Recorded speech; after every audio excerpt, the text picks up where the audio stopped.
Sea level rise is not some future dystopian fantasy. It is here on the California coast. At high tide, water gushes over stairways leading down bluff trails to beaches and up to some oceanfront homes. Seawater routinely sloshes over Highway 101 between Eureka and Arcata along the northern coast. Homes in some towns already flood. Others perch precariously on crumbling bluffs. Sea walls erected to protect oceanfront homes for a while end up accelerating the erosion of public beaches on the other side of those walls.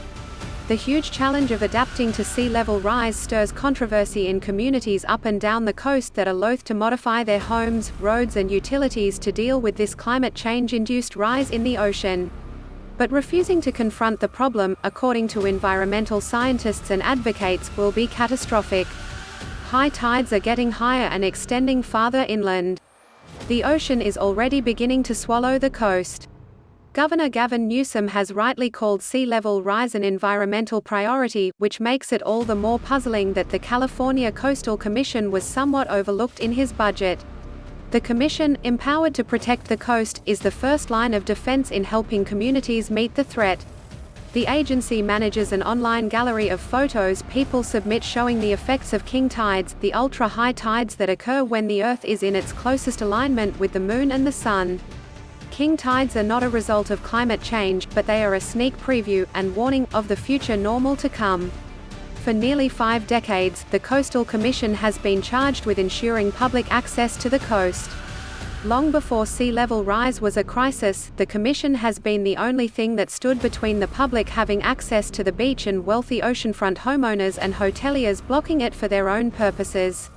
That has made the Commission popular with the public and not so popular with moneyed interests with lucrative developments at stake on the coast. Indeed, the agency has been historically underfunded ever since Governor George Deukmejian, a Republican, sought to dismantle it in the 1980s. This is the agency that takes on landowners who block off trails to the beach, bulldoze sand dunes and do unpermitted grading of land in the Santa Monica Mountains and elsewhere. It led the decades-long effort to get public access to the long cut-off pristine beach of Hollister Ranch in Santa Barbara. But the Commission's budget has never fully recovered from cuts in the 1980s, when it had 212 positions. More than 30 years later, it has 173 positions, and oversees 270 miles of coastline, currently on a $26 million budget. Meanwhile, the Commission's work has only increased in volume and complexity. For example, there are about 700 open violation cases of the Coastal Act. But there are only 9 people working on enforcement.